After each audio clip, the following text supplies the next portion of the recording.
नमस्कार साथियों, मैं दीपक बिट्टू एक बार फिर आपके सामने हाजिर हूं हमारे YouTube channel Edu Source by Bittu पर। चलिए, आज अपन फिर से उसी टॉपिक को आगे बढ़ाते हैं। आर्थिक सर्वेक्षण, आर्थिक समीक्षा राजस्थान की 2023-24 की। उसमें अपन पढ़ रहे थे औद्योगिक विकास के बारे में। ठीक है, औद्योगिक विकास के बारे में हम काफी कुछ चीजें हैं वो पढ़ चुके थे और हम पहुंच चुके हैं। अब सबसे पहले अपन ने इसमें पढ़ा था कि औद्योगिक क्षेत्र में राजस्थान ने कितना विकास किया, कितना उत्पादन किया, औद्योगिक उत्पादन सूचकांक क्या होता है, किस प्रकार निकाला जाता है, किस चीज का उसमें वेटेज रहता है। फिर जो लघु और सूक्ष्म उद्योग होते हैं एमएसएमई, उनके बारे में पढ़ा, उनसे संबंधित योजनाओं के बारे में हमने अच्छी तरह से तरीके से पढ़ा।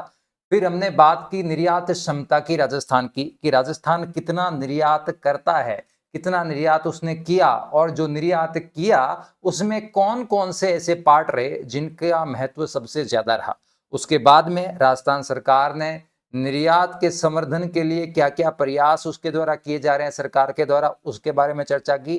अब अपन बात करते हैं, आज अपन बात करेंगे कि भाई राजस्थान जो सरकार है ना, राजस्थान सरकार के द्वारा जो ऐसी कौन सी संस्थाएं हैं राजस्थान में जो राजस्थान के उद्योग को बूस्ट करती है ना, इंडस्ट्रीज को बूस्ट करने का काम करती है। यानी आप अगर इंडस्ट्री लगाना चाहते हैं तो सबसे पहले आपको सहायता चाहिएगी, है ना। कितने प्रकार के रजिस्ट्रेशन करवाने पड़ेंगे, आपको ऋण की भी आवश्यकता होती है उद्योग के लिए, आपको सिक्योरिटी की भी आवश्यकता होती है, कुछ छूटों की भी आवश्यकता होती है, प्रोत्साहन राशियों की आवश्यकता होती है, संसाधनों की, परिवहन की बहुत सारी आवश्यकता होती है, लैंड की आवश्यकता होती है। इन सब चीजों की पूर्ति करने के लिए कुछ संस्थाएं हैं राजस्थान में। ठीक है, अब उनके बारे में अपन पढ़ेंगे कि भाई वो कौन कौन सी संस्थाएं हैं। ठीक है, चलिए पढ़ते हैं। इसमें सबसे पहली जो संस्था आती है ना, जो सबसे पहली और सबसे इंपॉर्टेंट संस्था आती है वो आती है कौन सी? पहली है निवेश संवर्धन ब्यूरो। क्या नाम है? निवेश संवर्धन ब्यूरो। ठीक है, अब निवेश संवर्धन ब्यूरो जो है, ठीक है ना, ब्यूरो ऑफ इन्वेस्टमेंट प्रमोशन।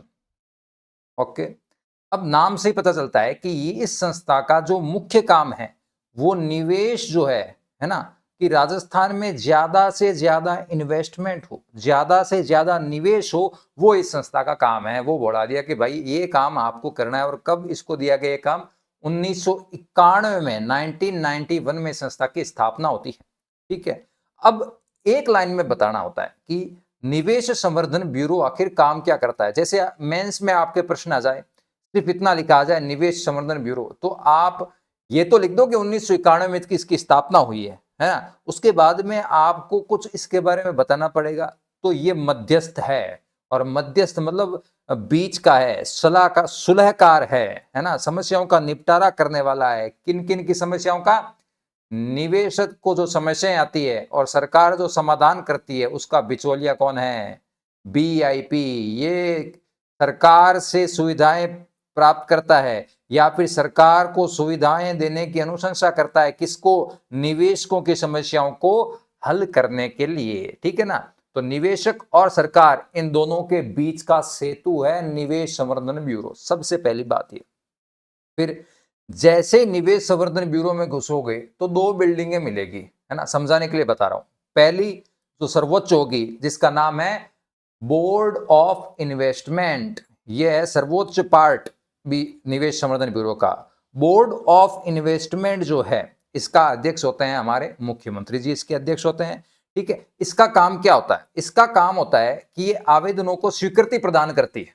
ठीक है, जैसे मान लीजिए मुझे कोई भी कंपनी लगानी है, ठीक है, तो मैं आवेदन करूंगा, उस आवेदन को फाइनल स्वीकृति जो है वो बोर्ड ऑफ इन्वेस्टमेंट देगा। तो फिर आवेदन करूंगा किसको? इसको ही करूंगा क्या सीधा? नहीं, देखिए जो हमारे राजनेता होते हैं उनको टेक्निकल जो चीजें होती है, समस्या होती है, उनके बारे में समझ थोड़ी कम होती है, अनुभव के साथ वो आ जाती है, लेकिन उतनी नहीं होती जितनी हमारे प्रशासनिक अधिकारियों के पास होती है। ठीक है, तो क्या अधिक सही है और उसके दीर्घकालीन अल्पकालीन क्या क्या लाभ हो सकते हैं, कौन सा जो इन्वेस्टमेंट है वो उचित रहेगा, कौन सा है जो गलत इरादे से इन्वेस्टमेंट हो रहा है, ये सब तय करना काम है स्टेट एम्पावर्ड कमेटी, अगर हिंदी में कहें तो राज्य सर्वाधिकार समिति। ओके, इसके अध्यक्ष होते हैं चीफ सेक्रेटरी राजस्थान के। यानी आप आवेदन कहां करोगे?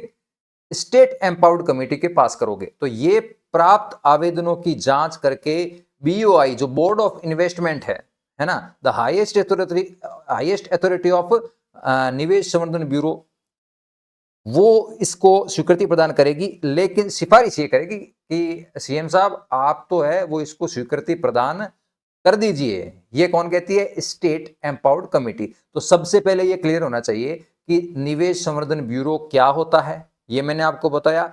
इसकी स्थापना कब हुई ये बताया। इसके कितने पार्ट हैं? तो ये 2 पार्ट है, 2 स्तरीय है। यानी एक होती है स्टेट एम्पावर्ड कमेटी, एक होती है बोर्ड ऑफ इन्वेस्टमेंट। ठीक है, अब और इसके क्या क्या काम है उसके बारे में बात करते हैं। चलिए, ठीक है, ये काम करती है एक सिंगल विंडो सिस्टम के रूप में। सिंगल विंडो सिस्टम के रूप में मतलब मान लीजिए आप कोई भी एग्जाम फॉर्म भराने चाहते हैं, ठीक है, तब क्या होता है? आप जाएंगे वहां पे जाके कहेंगे कि ये लो सर डॉक्यूमेंट, तो वो कहेंगे ना ना ना इससे नहीं, आप 12th का प्रमाण पत्र और प्रिंट करा के लाओ। तो यार प्रिंटर कहाँ पे है, यहाँ पे क्या मिलेगा? तो यार फोटोस्टेट की दुकान तो बहुत दूर है, आप वहां पे जाओ, वहां से कटा के लो, वहां से कटा के ले। फिर वो कहेंगे कि यार इसमें एक और कमी है। क्या कमी है? कि इसमें स्टाम्प नहीं है, 100 रुपए का स्टाम्प है, ये भाषा लिख के लाओ। ये कहें कि ये तो कचड़ी में मिलेगा, वहां जाओ। फिर वहां भागोगे, फिर आप धीरे धीरे सोचोगे यार ये मान लीजिए कोई भी कोर्स है, तो एक बार तो परेशान हो ही जाओगे, यार छोड़ बाड़ यार कौन करेगा ये कोर्स। ठीक है, तो ठीक इस प्रकार की समस्याएं जब भी कोई नई कंपनी इन्वेस्ट करने स्टेट में आती है तो उसके सामने भी आती है बहुत सारी समस्याएं। ठीक है, बहुत सारे प्रमाण पत्र सर्टिफिकेट उसको लेने पड़ते हैं, फिर जाके कहीं उसका निरीक्षण होता है, लैंड अलॉट होती है, बहुत सारा लफड़ा रहता है। ठीक है, तो उसके सॉल्यूशन के लिए सिंगल विंडोज क्लियरेंस सिस्टम के रूप में काम करती है। ये कहती है फोटो स्टेट भी मैं करूंगी, स्टाम्प भी मेरे पास है, ये लो तुम तो लिख के दे दो, ठीक है, और प्रमाण पत्र भी मैं निकाल के दे दूंगी, फॉर्म भी मैं भर दूंगी, चिंता मत करो, और वहां से जितने भी क्लियरेंस चाहिए वो मैं करवा के दे दूंगी। ये कहता है कौन? निवेश संवर्धन ब्यूरो। तो ये एक single window system, single window clearance system के रूप में काम करता है। क्लियर?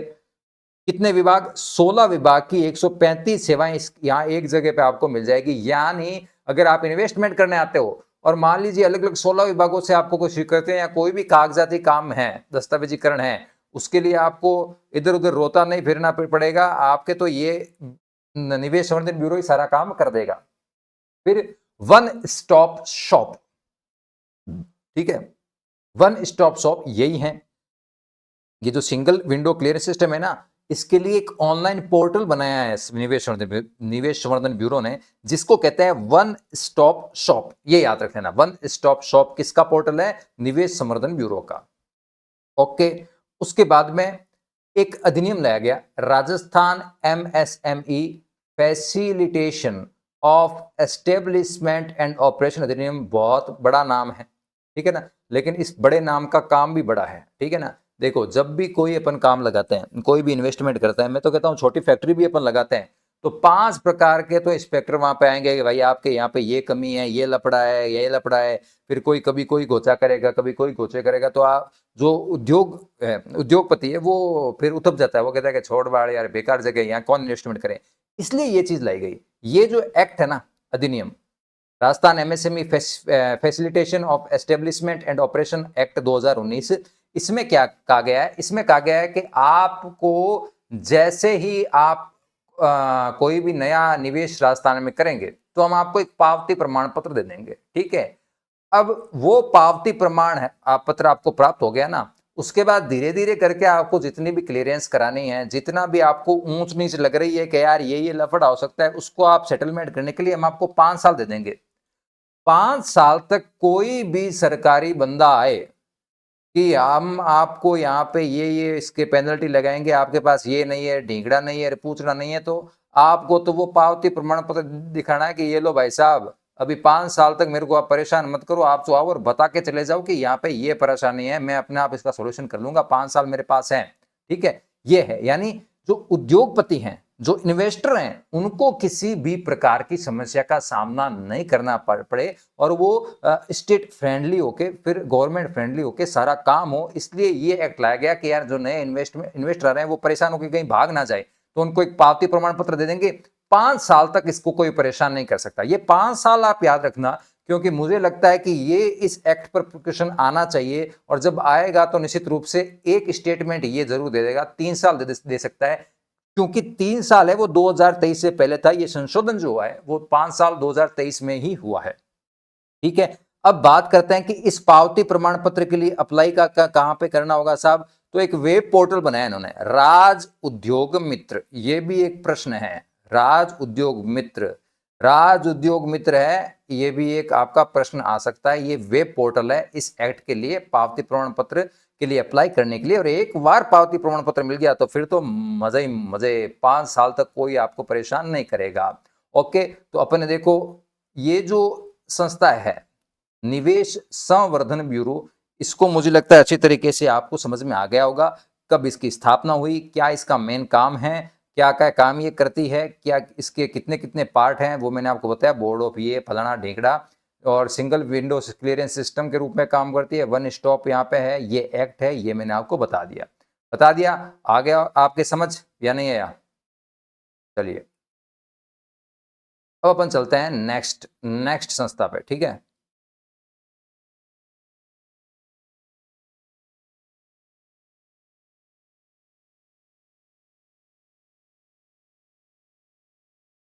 नेक्स्ट पे चलते हैं, ये लीजिए नेक्स्ट। चलिए अब दूसरी जो संस्था आती है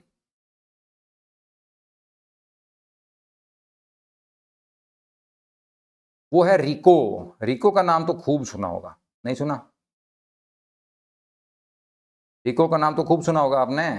रिको एरिया है ये, वो रिको एरिया है ये रिको एरिया है। हर जगह लगभग रिको एरिया तो मिल ही जाते हैं आपको, है ना?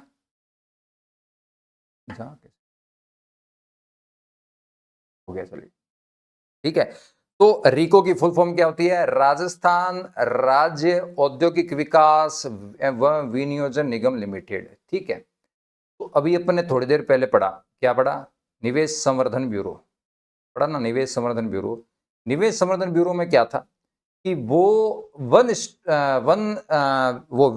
One window at all solution, एक सर्किट के सारे सॉल्यूशन आपको मिल जाएंगे, वो वाला सिस्टम वहां पे चलता है।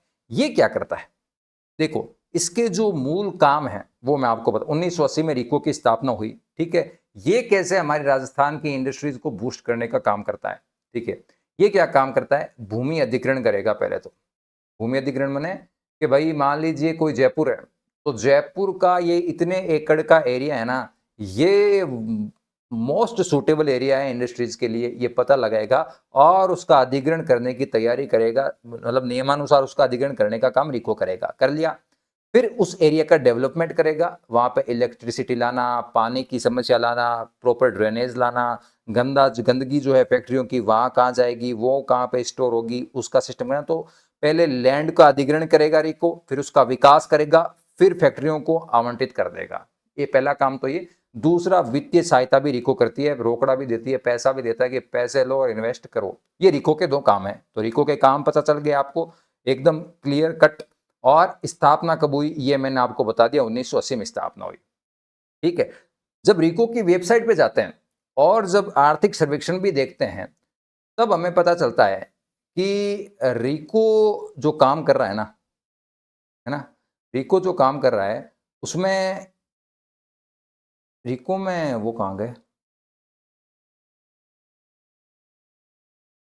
चलिए वो आगे आएंगे शायद। हम्म,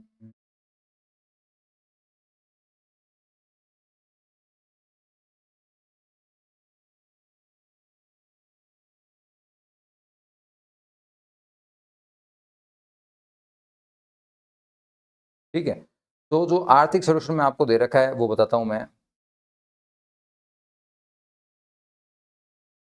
ठीक है, तो कुछ पार्क के नाम दे रखे हैं, ये आपको याद रखने ही होंगे। ठीक है, और वो पार्क कौन कौन से हैं देखो।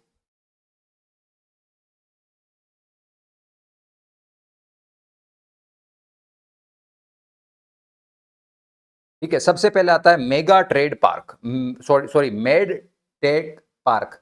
ये मेड टेक पार्क क्या है? ये मेड टेक पार्क है कि जो मेडिकल होता है ना, जो चिकित्सा होती है उससे संबंधित जो भी उत्पाद होते हैं भाई, एक जगह पे सिर्फ उनका ही उनका उत्पादन हो, ऐसा सिस्टम कर दिया है रिको ने।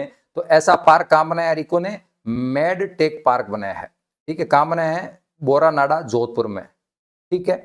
फिर रिको ने क्या कहा? रिको ने क्या कि अपन एग्रो फूड पार्क भी बनाता है, यानी जो एग्रीकल्चर जो प्रोडक्ट्स होते हैं, है ना, उनका सीधा का सीधा सिस्टम वहां पे प्रसंस्करण हो जाए और वहां से ही आगे चला जाए। तो एग्रो फूड पार्क कहां बनाया है? 4 जगह है, बोरानाडा, कोटा, अलवर, गंगानगर, ये आपको रटने ही होंगे, इसका कोई भी विकल्प नहीं है। तो मेडटेक पार्क जो मेडिकल से संबंधित है, बोरानाडा जोधपुर में है। एग्रो फूड पार्क 4 हैं, बोरानाडा, कोटा, अलवर एंड गंगानगर में। फिर आता है कृषि प्रसंस्करण क्षेत्र, कृषि व खाद्य प्रसंस्करण क्षेत्र। अब ये कृषि व खाद्य प्रसंस्करण क्षेत्र क्या होता है? देखिए, जो कच्चा माल होता है खेत से उठाया, वो तो एग्रो फूड पार्क उस हिसाब से हो गया, ठीक है। उसके बाद में आप उसका प्रसंस्करण करोगे, यानी जो एग्रीकल्चर प्रोडक्ट आया उसमें कुछ ना कुछ चेंज करोगे, है ना, फिर उसको पैक करके फिर आप आगे बेचोगे। फॉर एग्जाम्पल मूंगफली आई तो मूंगफलियों के आपने उसमें से जो गोटे होते हैं वो निकाले और उसको फिर पैक करके फिर आगे बेच दिया। जैसे ही सरसों आया, सरसों का आपने तेल निकाला, फिर उसको आपके आगे करके बेच दिया। इसको कहते हैं कृषि व खाद्य प्रसंस्करण। तो ये जो कृषि व खाद्य प्रसंस्करण क्षेत्र है, ये है तिवरी जोधपुर में, ये रख लेना। तो देखिए, जोधपुर रिको का बड़ा फेवरेट रहा है ना। अगर आपके जिले के जो आपके जो विधायक होते हैं वो मुख्यमंत्री बन जाए तो आपको इतना फायदा होता है। देखो, होता है कि नहीं होता? देखो, आप जोधपुर में बोरानाडा में मेटेक पार्क बन गया, एग्रो फूड पार्क भी बोरानाडा मिल गया बन गया, और जोधपुर में क्या है, तिवरी में कृषि व प्रसंस्करण क्षेत्र भी बन गया, ठीक है। फिर स्पोर्ट्स गुड्स व टॉयज जोन, यानी खिलौनों का जो जखीरा है वो आपको कहां मिलेगा? रिको ने कहा खुशखेड़ा और भिवाड़ी, अलवर में ये मिल जाएगा। खुशखेड़ा और भिवाड़ी चले जाना, मजे ही मजे हैं टावरों के। स्पोर्ट्स गुड्स व टॉय जोन सारे अलवर साइड में है ना। अलवर में घुसना और वहां से दिल्ली दौड़ा दो टावरों को, क्योंकि वापस आके काम के नहीं है, क्योंकि वो दूसरे टावरों को फिर चिढ़ाएंगे, इसलिए उनको अलवर से सीधा दिल्ली भेज दो खिलौने दिलाकर। ये है स्पोर्ट्स गुड्स एवं टॉय जोन खुसखेड़ा भीलवाड़ी में चल रही है। फिर आगे चलते हैं। एक इंटीग्रेटेड रिसोर्स रिकवरी पार्क जो जमुआ रामगढ़ धोलाई जयपुर में, याद कर लेना, इसमें कुछ खास लगा नहीं मेरे को। फिर आता है जापानी जोन। जापानी जोन निमराना में, मतलब जापान की जो कंपनियां हैं जापान के साथ सेटिंग कर ले कि भाई तू तितर बितर होके मत घूम, तू तो दिल्ली पहुंच सीधा फ्लाइट से, और दिल्ली से अलवर नजदीक पड़ता है, तू तो अलवर आ जा और नीम राणा में तुम अपना धंधा करो, सेट करो, रिको ने कह दिया। तो जापानी जोन कहां बना रखा है? नीम राणा अलवर में, ओके। फिर विशेष आर्थिक क्षेत्र बना रखे हैं दो, राजस्थान में दो विशेष आर्थिक क्षेत्र हैं जो रिको द्वारा बना रखे हैं। एक दोनों के दोनों जयपुर में। सबसे पहले तो पहला है सीतापुरा और दूसरा है महिंद्रा वर्ल्ड सिटी, ये रख लेना आप, महिंद्रा वर्ल्ड सिटी, ठीक है। सीतापुरा जयपुर है, ये पूरा का पूरा रिलेटेड है किससे? जेम्स एंड ज्वेलरी से। किस रिलेटेड है? जेम्स एंड ज्वेलरी से, ठीक है, ओके। एक जेम्स बोर्स की भी इसी में स्थापना की गई है। तो जेम्स से रिलेटेड कुछ भी हो तो वो सब that is in Sitapura, Sitapura Jaipur में मिलेगा। तो कुल मिलाकर दो विशेष आर्थिक क्षेत्र हो गए, सीतापुरा और महिंद्रा वर्ल्ड सिटी, ठीक है। फिर उन्होंने कहा कि यार हमारे यहाँ पे पत्थर खूब मिलते हैं, है ना, संगमरमर में का पत्थर मिलता है, पीला संगमरमर, लाल संगमरमर, सतरंगी संगमरमर, मकराना, फलाना, ढींगड़ा, बहुत सारे पत्थर मिलते हैं आपको। तो ये जो पत्थर मिलते हैं अब इनको बेचना जरूरी है, और बेचोगे कब? जब विज्ञापन होगा, लोगों को पता चलेगा कि आपके पास ऐसे पत्थर भी हैं। इसलिए रिको ने इंडिया स्टोन मार्ट करवाया 2024 में जयपुर के सीतापुरा में, ओके।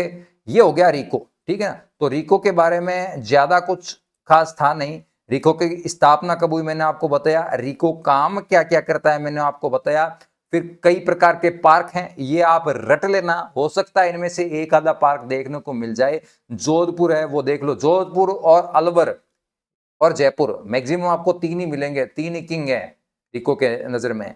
देखो, मेडटेक पार्क मेडिकल का बोरानाडा जोधपुर में हो गया, एग्रो फूड पार्क में भी आपको बोरानाडा मिलेगा।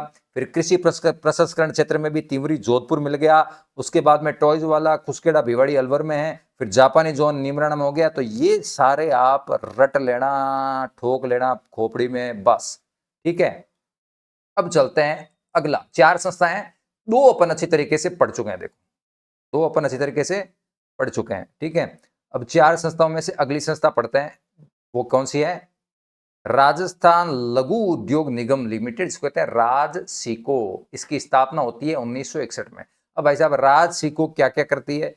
काम तो देखो लघु उद्योग को बढ़ावा देना हो गया काम, लेकिन आर्थिक सर्वेक्षण में हर बार ये 3-4 चीजें दे रखी होती है, तो इनका प्रबंधन मैनेजमेंट का काम बनाना सब ये करती है। तो ये आपको 3 चीजें याद होनी चाहिए, एक तो ये शुष्क बंदरगाह, एक एयर कार्गो कॉम्प्लेक्स, एक राजस्थली। ओके, अब ये तीनों कहाँ है ये याद कर लेना, इससे ज्यादा इसमें कुछ नहीं है। शुष्क बंदरगाह है जयपुर, जोधपुर और भीलवाड़ा। अब ये शुष्क बंदरगाह क्या होता है? देखो, शुष्क और आर्द्र, आर्द्र बंदरगाह तो वही बंदरगाह होता है जो बंदरगाह अपन समझते हैं, यानी कच्छ में चले जाओ, फिर मुद्रा पोर्ट हो गया, जवाहरलाल नेहरू पोर्ट हो गया, यानी समुद्र के किनारे जो बंदरगाह है वो तो आर्द्र बंदरगाह हो गए। ठीक है, अब देखो, अब होता क्या है कि मान लीजिए यहाँ पे कुछ प्रोडक्शन हो रहा है, यहाँ पे कुछ प्रोडक्शन हो रहा है, यहाँ पे कुछ प्रोडक्शन होता है, यहाँ पे कुछ प्रोडक्शन होता है और यहाँ पे कुछ प्रोडक्शन होता है। ठीक है, लेकिन समस्या क्या है कि यहां से और ये यहाँ पे जाके मान लीजिए आपका पोर्ट है, ठीक है ना, यहां से फिर आके आगे विदेशों में सामान जाएगा।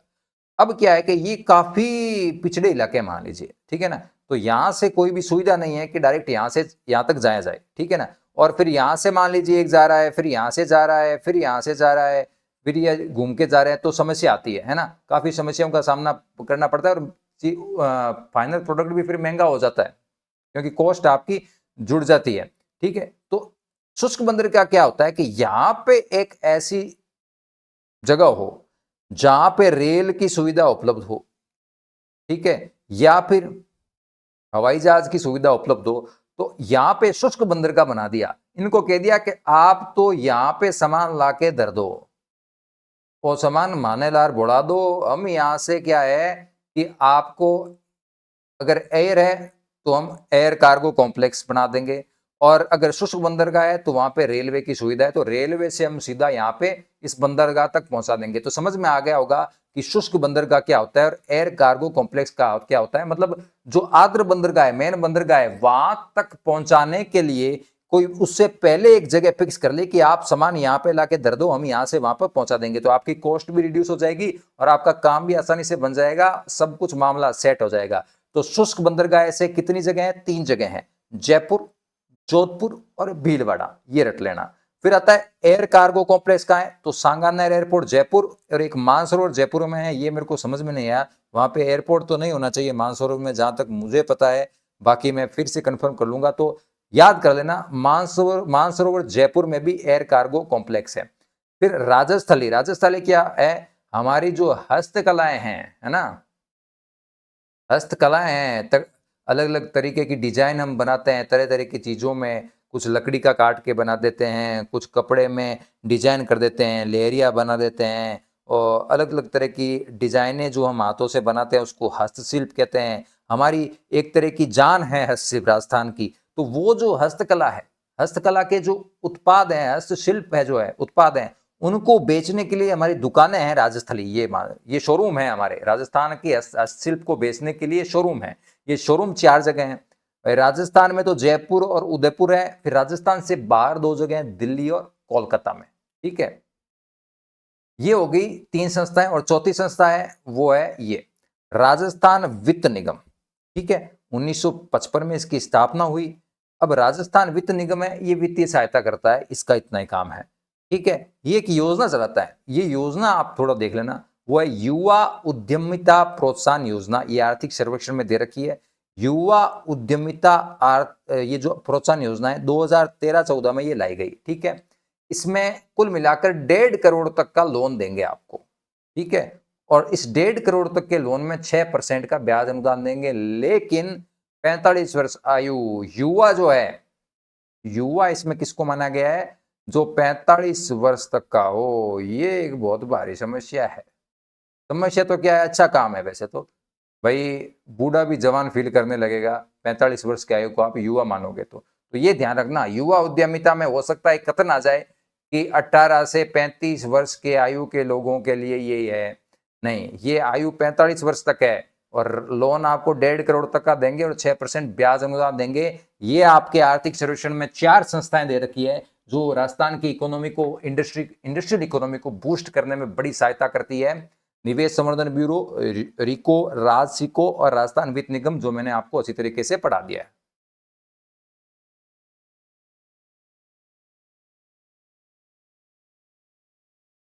ठीक है, अब चलते हैं नेक्स्ट पे। नेक्स्ट जो इसमें टॉपिक आ रखा है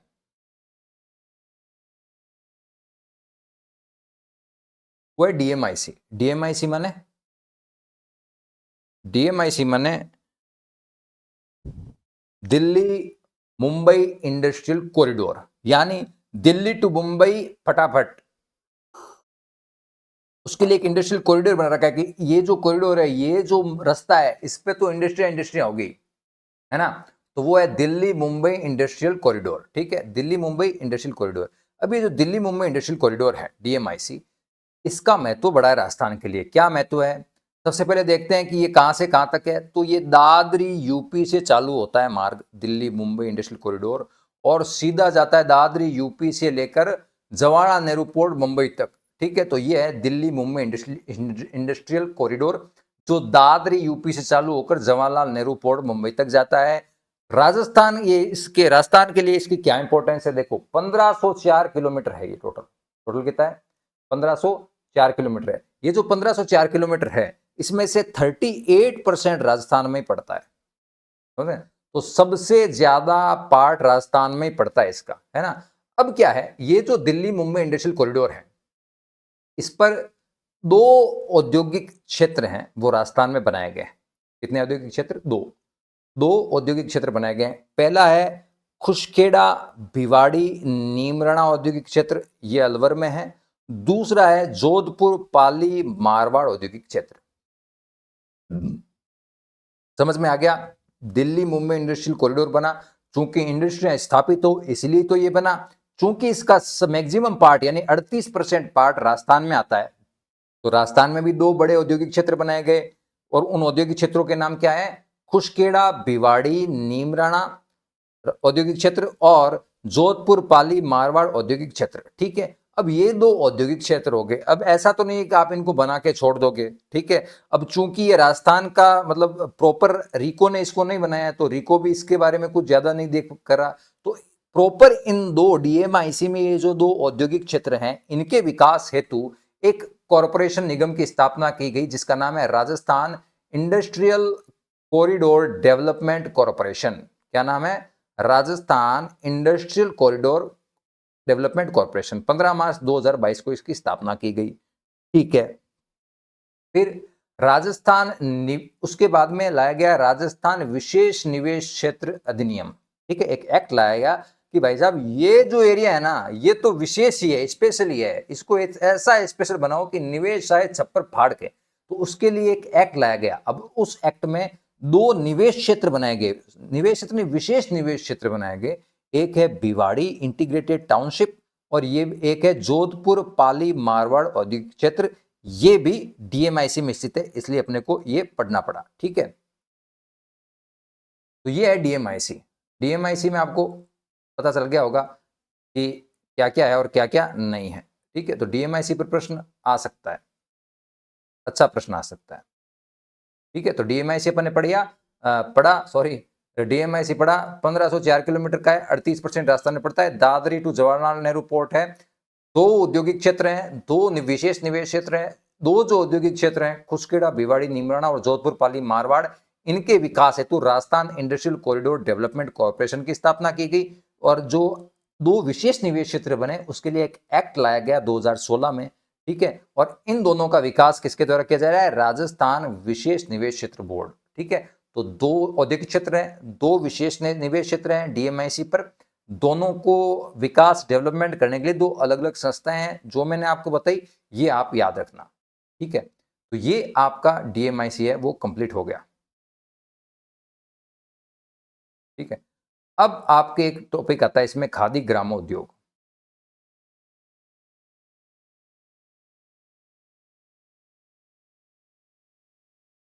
ठीक है, खादी ग्रामोद्योग है, इसमें कुछ ज्यादा पढ़ने लायक आर्थिक सर्वेक्षण में ना तो ज्यादा कुछ दे रखा है, लेकिन फिर भी जहां से प्रश्न आने की मुझे संभावना लगी 100% के आएंगे, तो यहां से आएंगे, बाकी कचरा है वो मैं आपको बता देता हूं।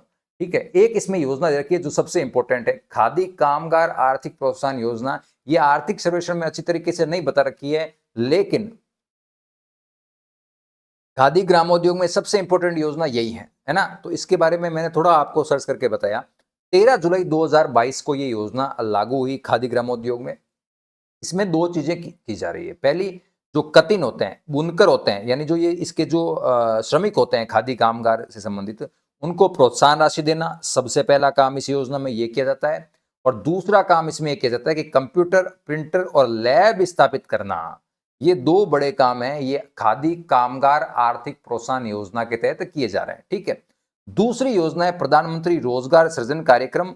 इसमें ये चीज ध्यान रखनी है कि ये जो योजना है इसका संबंध खादी ग्रामोद्योग से है, क्योंकि इसके अलावा इसमें कोई भी प्रश्न, मैंने इस योजना के बारे में पूरा पढ़ा, मुझे नहीं लगा कि इससे कोई भी ऐसा प्रश्न बन सकता है। एक प्रश्न जरूर बन सकता है, क्योंकि अगर सीधा नाम लिखा आ जाए प्रधानमंत्री रोजगार सृजन कार्यक्रम, तो हम कभी भी ये अंदाजा नहीं लगा सकते कि इसका संबंध सिर्फ खादी ग्रामोद्योग से है। तो ये क्या योजना है, खादी कामगार आर्थिक प्रोत्साहन योजना, इसके बारे में तो पूरा देखो कि दो इसके उद्देश्य हैं, कतिन बुनकरों को राशि प्रदान करना और कंप्यूटर प्रिंटर लैब स्थापित करना। और कब इसकी 13 जुलाई 2022 को यह भी पूछी जा सकती है। और प्रधानमंत्री रोजगार सृजन कार्यक्रम है, इसका संबंध खादी ग्रामोद्योग से है, ये याद रखना। ओके। फिर एक डिपार्टमेंट आता है कारखाना व बॉयलर्स। इसके बारे में आर्थिक सर्वेक्षण में बहुत विस्तार से दे रखा है, लेकिन इसमें यही बता रखा है कि ये जो 4 एक्ट हैं, ये आप रट लेना कि इन 4 एक्ट पर ही ये पूरा का पूरा डिपार्टमेंट काम करता है। ठीक है ना। कारखाना अधिनियम 1948, बॉयलर अधिनियम 1923, मजदूरी भुगतान अधिनियम 1936 और भवन व अन्य निर्माण श्रमिक अधिनियम 1996। ये 4 जो एक्ट हैं ये आपको याद हो जाएंगे। तो अगर कोई प्रश्न कारखाना और बॉयलर्स विभाग से आर्थिक सर्वेक्षण में से आ भी गया तो भी आप नहीं चूकेंगे। ठीक है। ये हो गया आपका खादी एवं ग्रामोद्योग प्रोत्साहन। ठीक है। अब नेक्स्ट आता है खनन। नेक्स्ट पार्ट क्या है? नेक्स्ट पार्ट है खनन।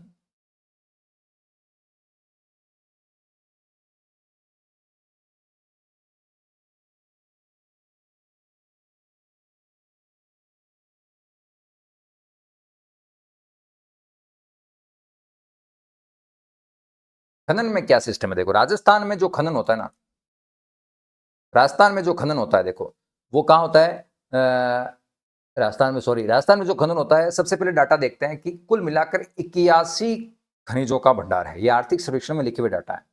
81 खनिजों का तो भंडार है, हमारी धरती के अंदर 81 खनिजों का भंडार है, ये पता लग चुका है। लेकिन चूंकि सारे जो खनिज हैं उनको खनन कर पाना बहुत मुश्किल काम होता है, तो उस मुश्किल काम में भी हम काफी हद तक अच्छा डेवलपमेंट कर चुके हैं। यानी 81 जो खनिजों का भंडार है उसमें से 58 खनिजों का खनन है, वो हम वर्तमान में चालू है अपना काम। ठीक है। फिर ऐसे कौन से खनिज हैं जिनमें राजस्थान एकमात्र उत्पादक है, मोनोपोली है, यानी हमारे अलावा किसी के पास भी 1 ग्राम भी नहीं मिलेगा, सारा हमारे पास ही है। ठीक है ना। हम ही इनके सेठ हैं। ये हैं सीसा जस्ता, सेलेनाइट एंड वोलेस्टोनाइट। ये रट्टा मार लेना। ठीक है। इसमें हमारा जो है वो सर्वाधिकार है। सीसा जस्ता, सेलेनाइट और वोलेस्टोनाइट, सेल, वेल एंड जिंक। ठीक है। अब यह है कि सर्वाधिक कौन कौन से है ना। तो देखो, खनिज तो बहुत है, 81 प्रकार के हैं, लेकिन यह पता होना चाहिए कि सबसे ज्यादा हमारे पास क्या है। ठीक है। तो चांदी, कैल्साइट और जिप्सम, इसका तो लगभग संपूर्ण उत्पादन करते हैं।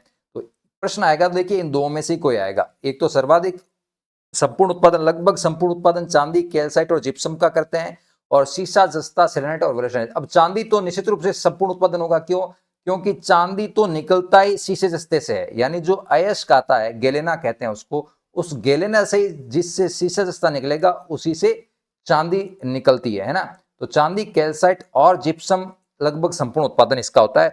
फिर ball clay, felspar, fire clay, phosphorite, ochre, steatite, संगमरमर, सैंडस्टोन, ये काफी दे रखे हैं, ये याद रखने की जरूरत नहीं है, लेकिन आपके दिमाग में ये होना जरूर चाहिए कि हम राजस्थान किस में टॉप पर है। तो इनमें हम टॉप पर है, इसमें तो बेस्ट ऑफ बेस्ट है। ठीक है। अब चलते हैं, जैसे हमने बात की कि राजस्थान में इंडस्ट्री को बूस्ट करने के लिए कुछ संस्था है, वैसे ही खनन को बूस्ट करने के लिए भी कुछ संस्थाएं हैं, और वो संस्था कौन सी है? राजस्थान राज्य खान व खनिज लिमिटेड। कौन सी है? राजस्थान राज्य खान और खनिज लिमिटेड। ये जो संस्था है 1974 में इसकी स्थापना हुई। ठीक है, इसका काम क्या है? राज्य में औद्योगिक खनिजों का खनन और विपणन, यानी खनिज का खनन करना और फिर उनको बेचा किस प्रकार का जाए, उसकी सारी सुविधाएं प्रदान करना, उसका सारा सिस्टम सेट करना। ठीक है, जब अपन RSMML की साइट पर भी जाते हैं और आर्थिक सर्वेक्षण में भी देखते हैं तो उसमें स्पष्ट दे रखा है कि ये 4 भागों में इसकी गतिविधियां डिवाइड है, यानी ये 4 प्रकार की गतिविधियां करता है। ठीक है, अब ये 4 प्रकार की गतिविधियां कौन कौन सी है? ये जो गतिविधि करता है उसको कहते हैं strategic business unit and profit centre, SBU and PC, है ना। यानी बिजनेस करो लेकिन कोई स्ट्रेटेजी से करो और प्रॉफिट कमाओ, ये इसका मूल आधार हो गया, strategic business unit and profit centre. और किस किस खनिज में कमाना है? तो इसमें 4 गतिविधियां हैं, रॉक फॉस्फेट, जिप्सम, लिग्नाइट और लाइमस्टोन। तो ये जो SBU प्रॉफिट सेंटर है, रॉक फॉस्फेट का है जामरा, कोटड़ा, उदयपुर में, चूंकि यहां पे सर्वाधिक होता है। जिप्सम का है बीकानेर में, चूंकि यही सर्वाधिक होता है। लिग्नाइट का है जयपुर में और लाइमस्टोन का है जोधपुर में। ये है साहब RSMML का सारा खेला। ये जो खान एवं खनिज विभाग है इसकी स्थापना 1974 में हुई। ये 4 ही प्रकार की गतिविधियां करता है। उन चारों गतिविधियों का नाम है स्ट्रेटेजिक बिजनेस यूनिट और प्रॉफिट सेंटर। ये जो प्रॉफिट सेंटर है SBU PC, ये 4 जगह 4 खनिजों के लिए है, rock phosphate, gypsum, lignite, limestone के लिए। रॉक फॉस्फेट के लिए जामरा, कोटड़ा, उदयपुर में, जिप्सम के लिए बीकानेर में, लिग्नाइट के लिए जयपुर में एंड लाइमस्टोन के लिए जोधपुर में। ठीक है, क्रिस्टल क्लियर, कोई समस्या नहीं है। चलिए अब आगे बढ़ते हैं खनन में। ठीक है, खनन में ही अपन आगे बढ़ते हैं। खनन में जब आगे चलते हैं तो खनन में एक टॉपिक आता है, दैट इज DMFT। क्या आता है? DMFT। DMFT क्या है? देखो, मान लीजिए आपका गांव है, उस गांव में कोयला निकल गया, तो जब आपके गांव में से कोयला निकला ना, तो क्या होगा? वहां पे क्या होगा? खनन होगा। और जब खनन होगा तो आपके गांव की हो जाएगी क्या? ऐसी तैसी। ऐसी तैसी कैसे भाई? जमीन है इतनी, फिर पॉल्यूशन भी तो खूब होगा, बड़ी बड़ी मशीनें लगेगी, तो मतलब आपको डायरेक्टली और इनडायरेक्टली आपके गांव को, आपके पर्यावरण को उसका जो है वो नुकसान पहुंचेगा। हालांकि फायदा भी पहुंचेगा, रोजगार भी मिलेगा, लेकिन पर्यावरण और ग्राम को जो नुकसान पहुंचेगा उसकी भरपाई अच्छी तरीके से की जा सके, इसके लिए प्रत्येक जिले में डिस्ट्रिक्ट मिनरल फाउंडेशन DMFT बना रखे हैं। ठीक है, DMFT ये संस्था बना रखी है।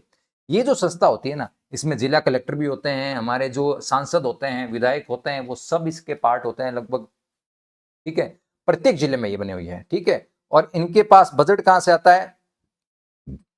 ये जो खनन होया, इसकी जो रॉयल्टी हुई, यानी जो भी टैक्स वसूल किया गया, उसी टैक्स का जो पार्ट होता है वो खनन प्रभावित क्षेत्रों के लोगों की सहायता करना और विकास करने में लगा दिया जाता है। तो ये DMFT है, बहुत ही लोक कल्याणकारी कॉन्सेप्ट है। ठीक है ना, और खनन के लिए भी बड़ा इंपॉर्टेंट है। खनन की वृद्धि होगी क्योंकि लोग इस प्रकार इस DMFT की वजह से आश्वस्त होते हैं कि अगर यहाँ पे खनन से किसी कंपनी का या सरकार का विकास हो रहा है तो DMFT ये श्योर करेगी कि हमारा भी विकास हो। ठीक है ना, तो DMFT का क्या काम होता है मैंने आपको बताया, 2016 में इसकी स्थापना हुई। ठीक है, फिर खनिजों का बाप कौन सा है? तेल और गैस। अब बात करते हैं तेल और गैस हमारे यहाँ पे कहाँ होती है जी। ठीक है, जब तेल और गैस की अपन बात करते हैं ना सर, तेल और गैस की जब भी बात करें तो सबसे पहले देखो कि अपन भारत से शुरू करते हैं तो पढ़ने में मजा आएगा। ठीक है, आर्थिक सर्वेक्षण में ये चीजें लिख भी रखी है, आप देखना। ठीक है, सबसे बड़ा उपभोक्ता है वो है USA, सबसे पैसे वाला देश है, तो सबसे ज्यादा तेल ये खरीद रहा है। दूसरा है चाइना, और तीसरा बड़ा ग्राहक जो है, तीसरा दुनिया का सबसे बड़ा ग्राहक है वो हमारा भारत है। ठीक है, हमारा जो भारत है वो क्या करता है? ग्राहक सबसे बड़ा है, और 87.4% जो कुल खपत होती है ना हमारी, उसका लगभग 87% तो हमें खरीदना पड़ता है बाहर से। हमारे खेत में नहीं होता, हमारे घर में नहीं होता, हमें बाहर से दुकानों से खरीद ले लाना पड़ता है दूसरे देशों से। सिर्फ और सिर्फ 12.6%, 12% या 12.6% है वो ही हम उत्पादन करते हैं। ठीक है, मान लीजिए 100 लीटर तेल टोटल हमारे भारत की खपत है, तो 87 लीटर तो भारत खरीदता है और मात्र 12-13 लीटर है वो पैदा करता है। ठीक है, अब ये जो तेल का उत्पादन होता है भारत में 12.6%, ये कितना है 30 MMT, ये होता है मिलियन मेट्रिक टन, इसकी इकाई होती है तो MMT बोलते हैं अपन, याद भी MMT की रखना। 30 MMT लीटर की तरह मान लो आप, ये 30 मिलियन मेट्रिक टन जो होता है ये उत्पादन होता है। ये जो 30 MMT होता है ना, इस 30 MMT में से 4.39 MMT यानी लगभग 15% तो हमारा राजस्थान पैदा करता है। ठीक है, तो तेल और प्राकृतिक गैस में राजस्थान देश के लिए कितना इंपॉर्टेंट है वो इस बात से पता चलता है कि पूरा भारत मिलके 30 MMT पैदा करता है, जिसमें से 5 लगभग 4.39 MMT 14 यानी 15% राजस्थान अकेला स्टेट पैदा करता है। तो ये तो टॉपिक याद रखने लायक भी टॉपिक है, बहुत महत्वपूर्ण टॉपिक है। ठीक है, अब चलिए, अब ये जो 4.39 MMT पैदा होता है ये आखिर पैदा होता कहाँ है, तो इसके 4 बेसिन हैं। बेसिन मतलब वो एरिया जहां पे इनका खनन हो रहा है, ये मिल रहे हैं, और इस चारों बेसिन में 14 जिले आते हैं और लगभग 1.5 लाख किलोमीटर स्क्वायर का एरिया ऐसा है जिसके नीचे तेल और गैस भरा पड़ा है। ठीक है, अब बात करते हैं कि वो 4 बेसिन कौन कौन से हैं, तो Barmer Sanchore basin, Jaisalmer basin, Bikaner Nagaur basin और विंध्यन बेसिन। ठीक है, बाड़मेर सांचौर बेसिन में बाड़मेर आ गया और जालोर जिला आ गया। ठीक है, जैसलमेर बेसिन में जैसलमेर जिला है, बीकानेर नागौर बेसिन में बीकानेर भी है, नागौर भी है, गंगानगर भी है, हनुमानगढ़ भी और चूरू भी है, और विंध्य बेसिन में कोटा, बारां, झालावाड़, बूंदी, भीलवाड़ा और चित्तौड़ ये जिले। तो 14 जिले हैं, 4 बेसिन है, 1.5 लाख किलोमीटर स्क्वायर के एरिया में हम कुल मिलाकर 4.39 MMT यानी देश का 15% तेल और गैस हम पैदा करते हैं, राजस्थान पैदा करता है। ठीक है, अब अपन बात करते हैं कि चलो तेल निकाल तो लिया, कच्चा तेल तो निकल गया, अब उसको बेचने लायक, विपणन लायक, विक्रय लायक भी बनाना पड़ेगा।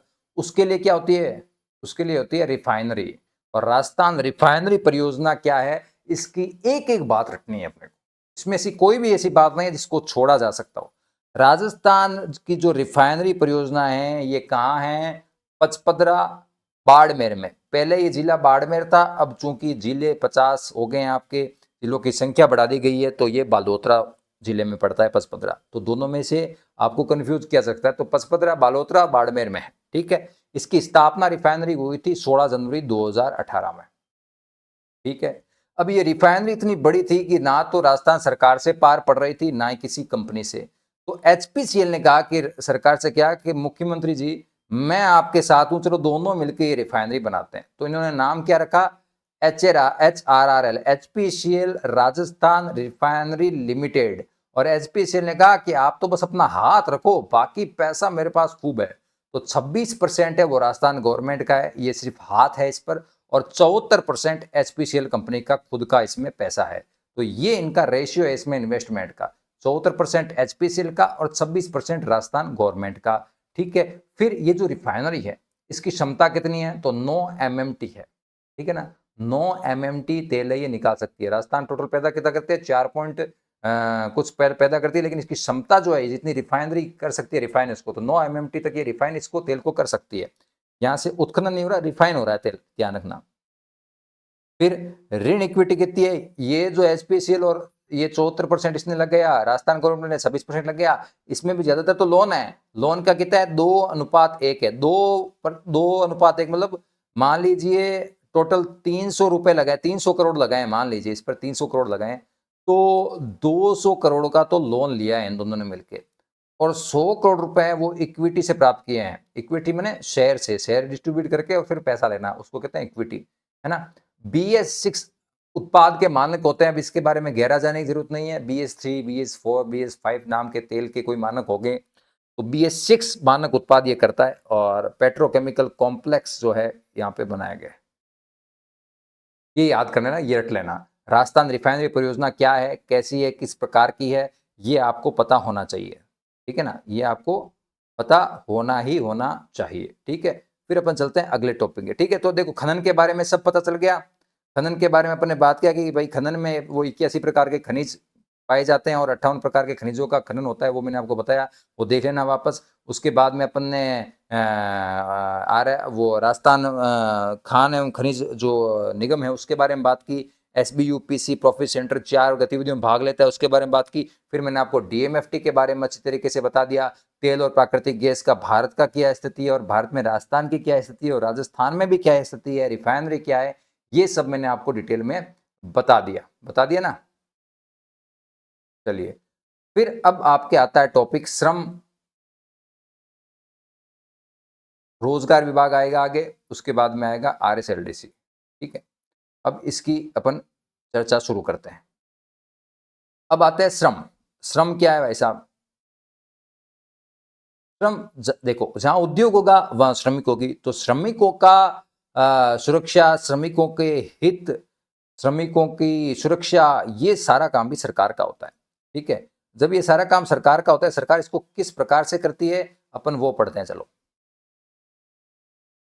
देखो, श्रम में क्या है, सबसे पहले तो सरकार ने 1 जुलाई 2021 को ये फिक्स किया कि यार बड़ा शोषण होता है, पूरे पूरे दिन काम करवाते हैं, रुपए देते हैं बहुत कम।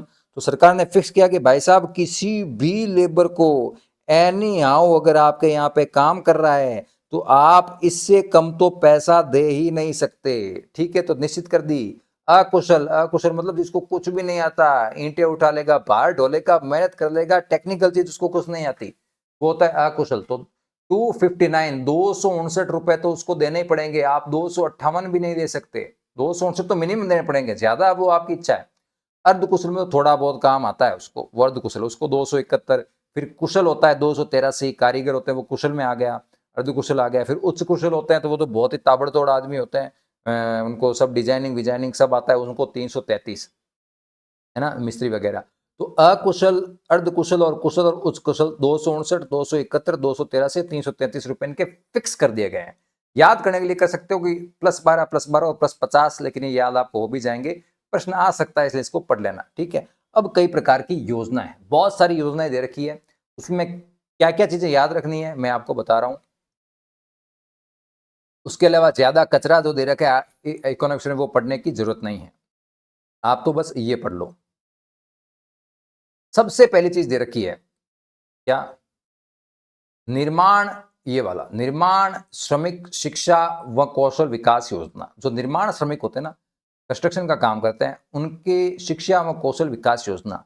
अब इसमें क्या है, जैसे ही ऐसे जो श्रमिक हैं उनके जो बच्चे हैं वो 6th क्लास पास कर लेंगे, 6th क्लास पास करते ही उनको छात्रवृत्ति दी जाएगी 8 से 25,000 तक। और बहुत ही कोई ताबड़तोड़ बच्चा हो आपके जैसा तो उसको 4,000 से 45,000 की प्रोत्साहन राशि भी दी जाती है। ठीक है, यह है निर्माण श्रमिक शिक्षा व कौशल विकास योजना। नाम भारी है लेकिन काम भी वैसे भारी है, 8,000 से लेकर 25,000 तक, 4,000 से लेकर 35,000 तक के पैसे दे रहे हैं। ठीक है, दूसरी जो श्रमिकों के लिए योजना है वो है दुर्घटना और मृत्यु में सहायता। ठीक है, अब देखो अगर मृत्यु हो गई, कैसी, साधारण, साधारण मैंने हार्ट अटैक आके मर गया या कोई ऐसे बीमारी से मर गया तो 2 लाख रुपए मिलेंगे लेबर को। मैं एक चीज बता दूं, ये जो योजना अपन बात कर रहे हैं ना, ये कोई ऐसा नहीं है कि नॉर्मल श्रमिक जाके काम कर रहा है उसके लिए, नहीं, आपको इसके लिए श्रमिक कार्ड बनाना पड़ेगा, आपको रजिस्टर्ड होना पड़ेगा श्रमिक कार्ड।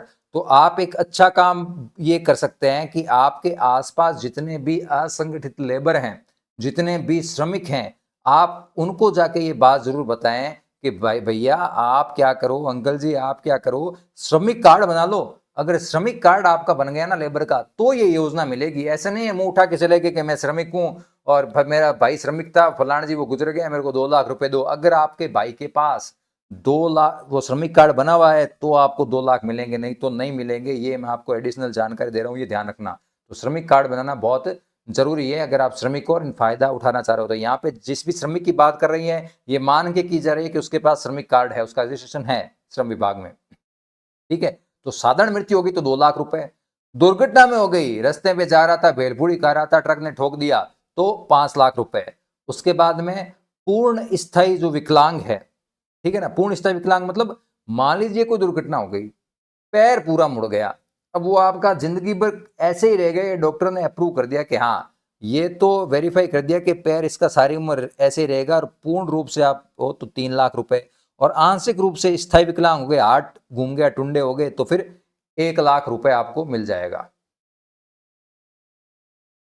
ठीक है, यह है दुर्घटना मृत्यु सहायता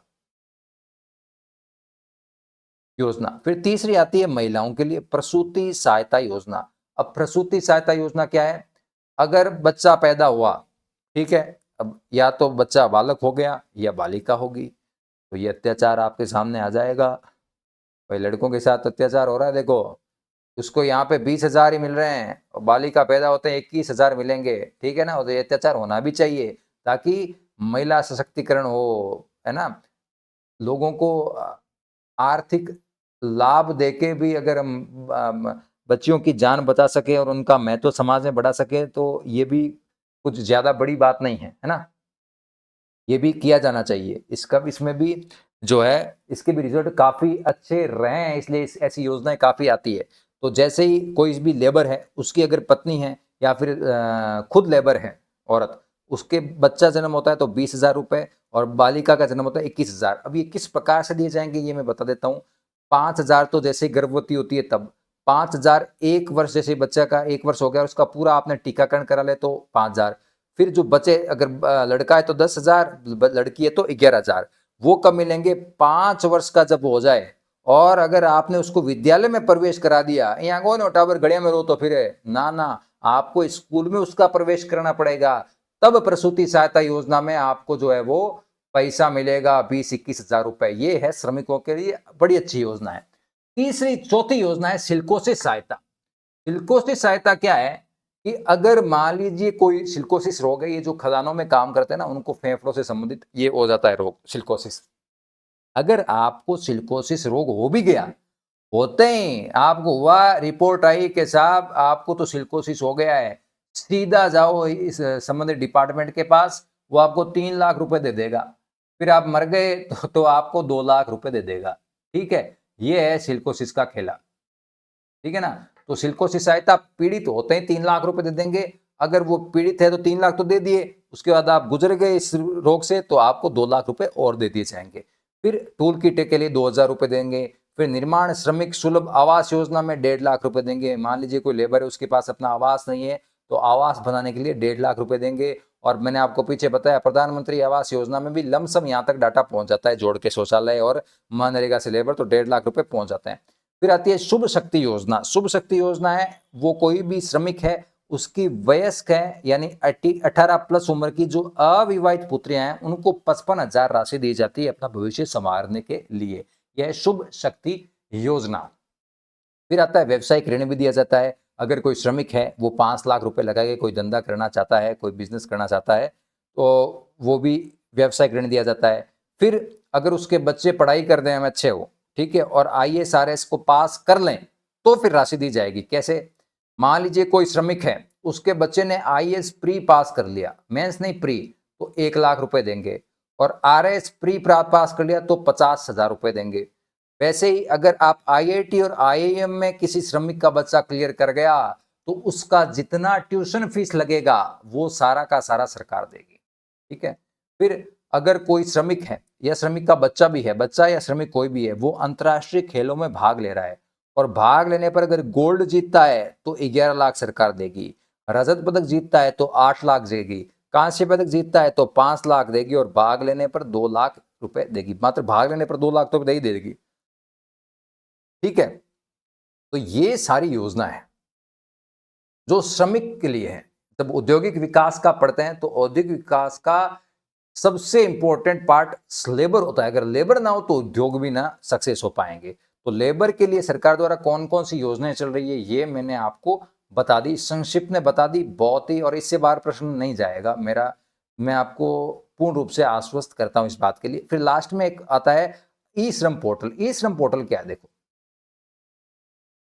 अब मान लीजिए कोई सरकारी कार्मिक है ना, कोई कंपनी में बड़ी में काम करते हो तो आपका एक डाटा है, रजिस्ट्रेशन है कि हाँ आपका ये कई कटौतियां होती है, सुरक्षात्मक रूप से आपके कई बीमा होते हैं, ये सब होता है, आपका डाटा मौजूद है कहीं ना कहीं, आपकी नौकरी का अस्तित्व है।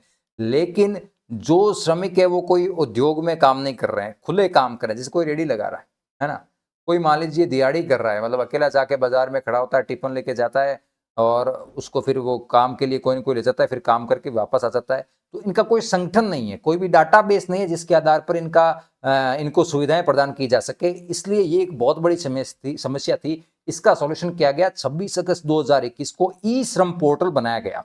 इस ई श्रम पोर्टल से क्या किया गया, ये जो असंगठित श्रमिकों का है वो राष्ट्रीय डेटाबेस तैयार किया गया। अब जब राष्ट्रीय डेटाबेस तैयार हो जाएगा, जब मान लीजिए पता चल जाएगा, मान लीजिए मैं दिहाड़ी मजदूर हूं तो आज तक मेरे को कोई सुविधा नहीं मिल रही थी, लेकिन अब ई श्रम पोर्टल पर जैसे ही मेरा रजिस्ट्रेशन हो गया तो उनको पता चल गया कि हाँ, दीपक बिट्टू नाम का कोई एक लेबर है जो असंगठित रूप से दिहाड़ी करता है।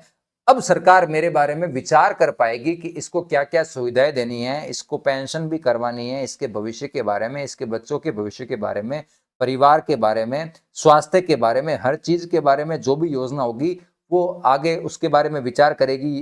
उसका क्रियान्वयन कैसे करना है वो सब होगा। लेकिन अगर ई श्रम पोर्टल ही नहीं होगा तो मेरा पता नहीं चलेगा और मुझ तक कभी भी कोई योजना नहीं पहुंचेगी। तो ई श्रम पोर्टल बड़ा इंपॉर्टेंट है। और जो इसमें ये जो असंगठित श्रमिक की काउंटिंग की जाती है उसकी आयु 16 से 59 वर्ष की होनी चाहिए, क्योंकि 16 से कम तो वैसे भी आप कोई भी काम नहीं कर सकते।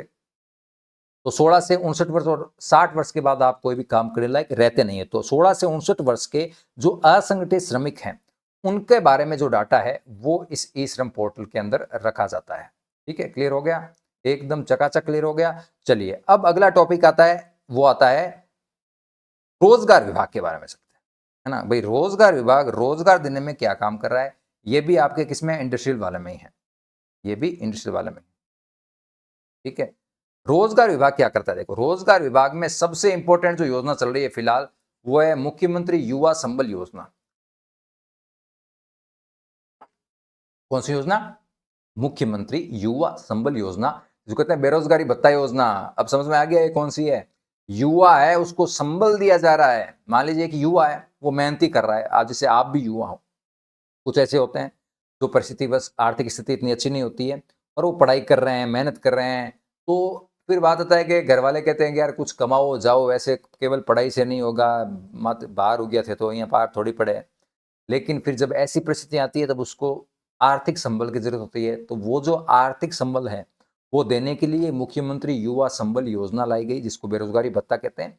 1 फरवरी 2019 को ये जो है हमारे जो मुख्यमंत्री जी उनके द्वारा ये योजना लाई गई।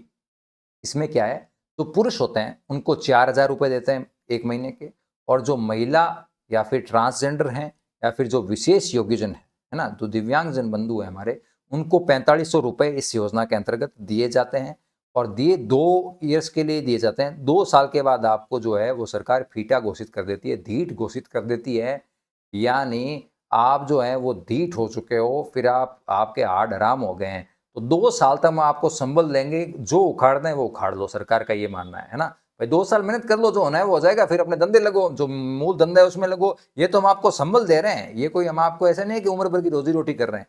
ये एक बार के लिए 2 साल के लिए संबल दे रहे हैं कि यार आपको जिस एरिया में जाना है, कोई काम करना है तो उस काम करो, ये हम आपको 4,000 रुपये संबल दे रहे हैं। ठीक है, इसके अंतर्गत आपको विभिन्न विभागों में जाना पड़ता है और थोड़ी सी सर्विस देनी पड़ती है। जैसे आप किसी भी पंचायत समिति में लग गए, किसी हॉस्पिटल में लग गए, कहीं पे भी अप्लाई करना पड़ता है, इसका प्रोसेस है। ई मित्र से या कहीं से ई मित्र से अप्लाई करना पड़ता है, फिर डिपार्टमेंट में जाके आपको कुछ घंटे सेवा देनी पड़ती है, उसके बदले आपको फिर आप उपस्थिति जमा कराते हैं तो 4,000 पुरुषों के खाते में आ जाते हैं। महिला, ट्रांसजेंडर और विशेष योग्यजन है उसके खाते में 4500 रुपये आ जाते हैं मुख्यमंत्री युवा संबल योजना से। ठीक है, और इसके लिए 16 मॉडल करियर सेंटर की स्थापना की गई है। यानी जैसे ही आपके 2 साल हो गए, आपने युवा संबल योजना में पूरा 2 साल तक सेवाएं दी किसी विभाग को, उसके बाद में आप फिर असमंजस में हो तो आपके लिए मॉडल करियर सेंटर की स्थापना की गई, जहां पे आपको अच्छा कौशल उपलब्ध कराया जाएगा और करियर बनाने के लिए भी आपको जो है वो राय दी जाएगी इस 16 मॉडल करियर सेंटर्स में। ठीक है, फिर जब भी रोजगार की बात करते हैं तो एक विभाग आता है, एक निगम आता है, उस निगम का नाम है RSLDC। क्या नाम है, RSLDC, राजस्थान कौशल एवं आजीविका विकास निगम। यानी आजीविका क्या होती है, हमारी रोजी रोटी नौकरी होती है, उसको आजीविका कहते हैं, जो भी पैसा कमाते हैं, और कौशल हमारी योग्यता होती है। यानी कौशल का विकास करो ताकि आदमी आजीविका कमाने के लायक हो जाए। इससे संबंधित जो योजनाएं होती है वो RSLDC देखती है। ठीक है, तो अब इस RSLDC जो है ये दोनों की योजनाएं देखती है। तो ये 2 तो राज्य की है इंपॉर्टेंट और 3 केंद्र की योजनाएं हैं, उनका संचालन कर रही है। ठीक है, अब राज्य की कौन सी है? सबसे पहले तो है मुख्यमंत्री कौशल विकास योजना। ये जो मुख्यमंत्री कौशल विकास योजना है, इसमें आपको सीधा ही देखने को मिल रहा है कि कौशल का विकास किया जा रहा है। आप में कोई ऐसी एबिलिटी डेवलपमेंट की जा रही है, योग्यता डेवलप की जाएगी जिससे कि आप पैसा कमा सको, है ना। तो इसके अंदर 3 योजनाएं शामिल हैं। इन तीनों के शॉर्ट नेम है राजक्विक, सक्षम और समर्थ। राजक्विक में क्या है? सबसे पहले आपको भर्ती करेंगे, फिर आपको प्रशिक्षण देंगे और फिर आपको कहीं ना कहीं नौकरी भी लगाएंगे, है ना। कोई सेठ से, कंपनी से, दुकान वाले से बात करके आपको नौकरी भी लगाएंगे। तो भर्ती करेंगे, प्रशिक्षण देंगे और नियोजन भी करेंगे। इसको कहते हैं राजक्विक। अगर राजक्विक की फुल फॉर्म जाननी है तो वो भी मैंने लिख दी है, रोजगार आधारित जन कौशल विकास कार्यक्रम, इसको राजक्विक कहते हैं। फिर दूसरी है जिसमें आती है सक्षम। सक्षम किसके लिए है? हम मान युवा और महिला इन दोनों को प्रशिक्षण देके स्वरोजगार, स्थानीय स्वरोजगार देना, ये इसका मूल उद्देश्य है। यानी युवा और महिलाओं को जो कौशल दिया जाता है, केवल कौशल दिया जाता है, यानी आप उसकी ये गारंटी नहीं ले रहे थे हम आपके नियोजन भी करेंगे, कहीं कहीं आपको नौकरी भी लगेंगे। हम युवा और महिलाओं को सिर्फ कौशल देंगे, प्रशिक्षण देंगे, वो सक्षम हो गया। फिर समर्थ क्या होते हैं? जो असमर्थ हैं उनको समर्थ बनाने के लिए समर्थ योजना है। यानी जो वंचित हैं, जो दलित वर्ग से हैं, SC ST, जो बाल गृह में है, नारी निकेतन में जो नारियां हैं, कारागार बंदी है, उनको भी ऐसी स्किल्स उनमें डेवलप की जाए जिससे वह स्वरोजगार कर सके, ये समर्थ हैं। ठीक है, तो मैंने आपको बताया कि ये जो RSLDC है ये 2 राज्य की बड़ी योजनाएं देखती है, 3 केंद्र की देखती है। इसमें से पहली राज्य की 2 में से मैंने आपको बताई मुख्यमंत्री कौशल विकास योजना। ये जो मुख्यमंत्री कौशल विकास योजना है ये 3 योजनाओं को समेटे में है, राजक्विक, सक्षम और समर्थ। ये सारा आर्थिक सर्वेक्षण में लिख रखा है, आप देख लेना। ठीक है, फिर दूसरी योजना जो आती है, जो राज्य राजस्थान की है, वो है मुख्यमंत्री युवा कौशल योजना। क्या नाम है? मुख्यमंत्री युवा कौशल योजना। 7 नवंबर 2019 को ये लाई गई थी। इसमें क्या करते हैं? जो कॉलेज और युवाओं को स्किल्ड करना, है ना। अब देखो कॉलेजों में पढ़ते हैं, जैसे इंजीनियरिंग कॉलेज आप आज के देख लो, अब उसमें क्या होता है? कुछ नहीं होता है। बहुत ही कम एजुकेशन क्वालिफिकेशन के जो प्राइवेट इंजीनियरिंग कॉलेज आप देख सकते हैं मैक्सिमम। तो उनमें क्या होता है? मतलब अभी अभी के इंजीनियरिंग पास जो टीचर हैं प्राइवेट कॉलेजों से, वही उनको पढ़ा रहे हैं, वो भी किताबें पढ़ रहे हैं, पास करके निकलते जा रहे हैं, उनको इंजीनियरिंग के बारे में ABCD भी नहीं आती है, तो वो स्किल्ड नहीं है। तो ऐसे कॉलेज के युवाओं को स्किल्ड करना, यह है मुख्यमंत्री युवा कौशल योजना का। यानी युवा को कौशल दिया जा रहा है। अभी थोड़ी देर पहले हमने पढ़ी थी, वहां पे युवा को क्या दिया जा रहा था? संबल दिया जा रहा था। ये याद रखना, ये 2 योजनाएं आपको कंफ्यूज करेगी, मुख्यमंत्री युवा संबल योजना और मुख्यमंत्री युवा कौशल योजना। यहाँ पे मुख्य युवा को संबल दिया जा रहा है, सारा दिया जा रहा है, 4,000 रुपए दिए जा रहे हैं, 4500 रुपए दिए जा रहे हैं, लेकिन यहाँ पे कौशल दिया जा रहा है। ठीक है, अब ये चला कौन रहा है? RSLDC एंड कॉलेज शिक्षा विभाग, ये दोनों मिलकर इस योजना को जो है चला रहे हैं। ठीक है, अब चलते हैं नेक्स्ट।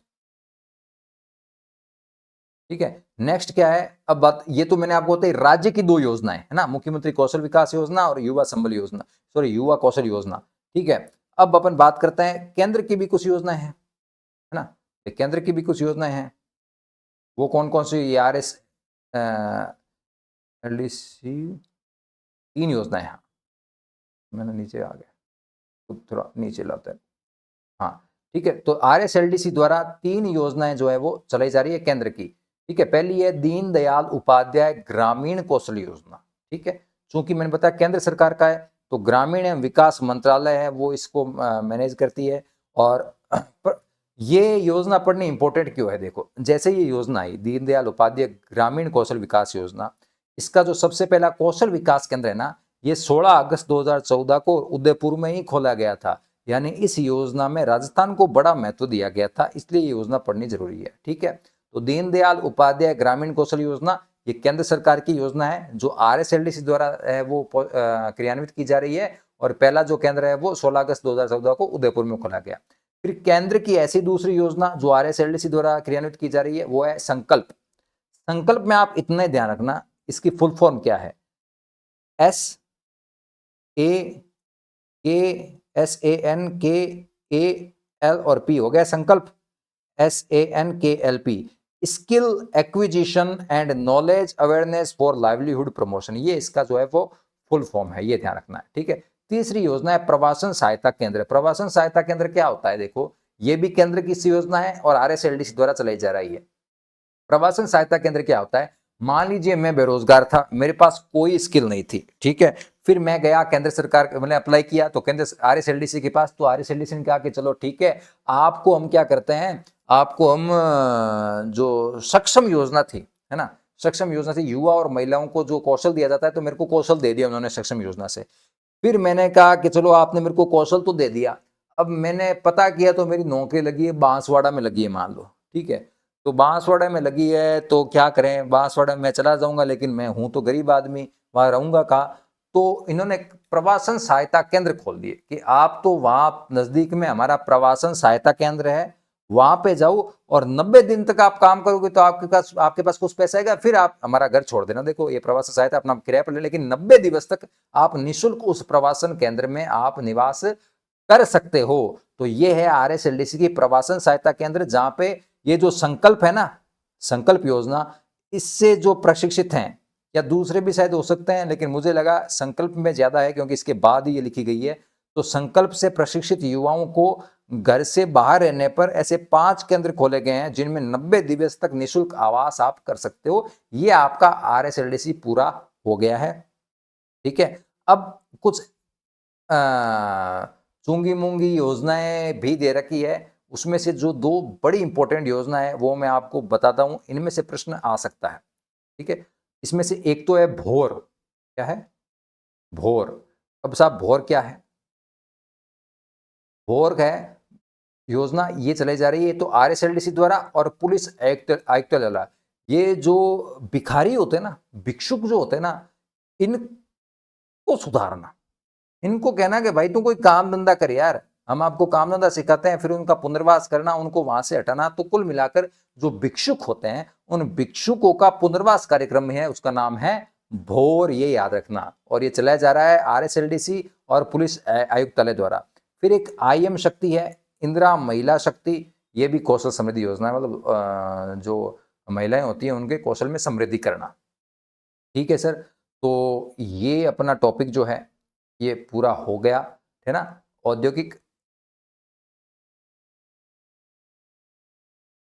औद्योगिक विकास, आर्थिक समीक्षा का जो औद्योगिक विकास है, ये टॉपिक मैंने आपको पूरा पढ़ा दिया है 2 भागों में। ये सेकंड भाग था, पहला भाग तो काफी छोटा रहा, लेकिन दूसरा भाग काफी बड़ा रहा। लेकिन मैंने अपनी पूरी कोशिश की है कि आपको हर चीज, हर इसका आयाम, चाहे रोजगार हो, चाहे खनन हो, चाहे वो बॉयलर हो, या फिर अपने पढ़ा पहले संस्थाएं जो थी, निवेश हो, निर्यात हो, अच्छी तरीके से पढ़ाने का प्रयास किया। और अगर आप ये इतना अच्छी तरीके से पढ़ लेंगे तो मुझे नहीं लगता कि कोई भी प्रश्न इससे बाहर जाएगा। तो इस वीडियो को देखने के लिए आपका बहुत बहुत धन्यवाद। अगला जो टॉपिक है वो अपन नेक्स्ट चैप्टर में लेंगे, नेक्स्ट चैप्टर है वो अगले कल परसों तक अपन लेंगे और उसको भी अच्छी तरीके से पढ़ेंगे। और वो है अवसंरचना, है ना, जो हमारे इंफ्रास्ट्रक्चर है राजस्थान का, उसमें किस प्रकार से सुधार है वो 2023-24 में किया गया है, उसके बारे में अपन में कल पढ़ेंगे, ठीक है। तो आपका बहुत बहुत धन्यवाद, आपने ऐसी तरीके से ये वीडियो देखा। Thank you so much.